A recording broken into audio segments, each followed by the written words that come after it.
Asia কাপের ফাইনালের পর নতুন উত্তেজনার জন্ম দিয়েছেন ভারতের প্রধানমন্ত্রী নরেন্দ্র মোদী। নানা নাটকীয় কাণ্ড কারখানা ও উত্তাপের মধ্য দিয়ে শেষ হলো এশিয়া কাপ। জমে ওঠা ফাইনালে 5 উইকেট ও 2 বল হাতে রেখে চিরপ্রতিদ্বন্দ্বী পাকিস্তানকে হারিয়ে শিরোপা জিতেছে ভারত। তবে শেষ হওয়ার পরও যেন থামছে না ভারত পাকিস্তান লড়াইয়ের উত্তেজনা। হাত না মিলানো কাণ্ড দিয়ে শুরু হওয়া দুই দেশের এই ক্রিকেটীয় লড়াই গতকাল রাতে পেয়েছে ভিন্ন মাত্রা।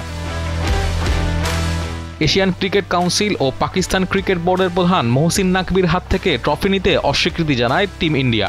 এরপরই মূলত শুরু হয়েছে এই লড়াই। ট্রফি ছাড়াই জয় উদযাপন করেছে ভারত।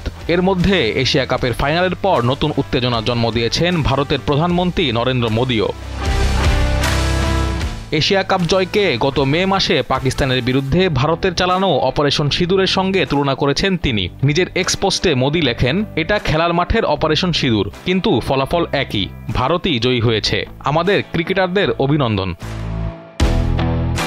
মোদীর এ পোস্টের জবাবও দিয়েছেন মহসিন নাকভি। রিটুইট করে তিনি লিখেছেন, যদি যুদ্ধই তোমার গর্বের মাপকাঠি হয় তবে ইতিহাস এরই মধ্যে পাকিস্তানের হাতে তোমার লজ্জাজনক পরাজয়ের কথা লিখে রেখেছে। কোনো ক্রিকেট ম্যাচ সেই সত্যকে বদলাতে পারবে না। খেলায় যুদ্ধ টেনে আনা শুধু তোমার হতাশাকেই প্রকাশ করে আর খেলার মূল চেতনাকে কলঙ্কিত করে।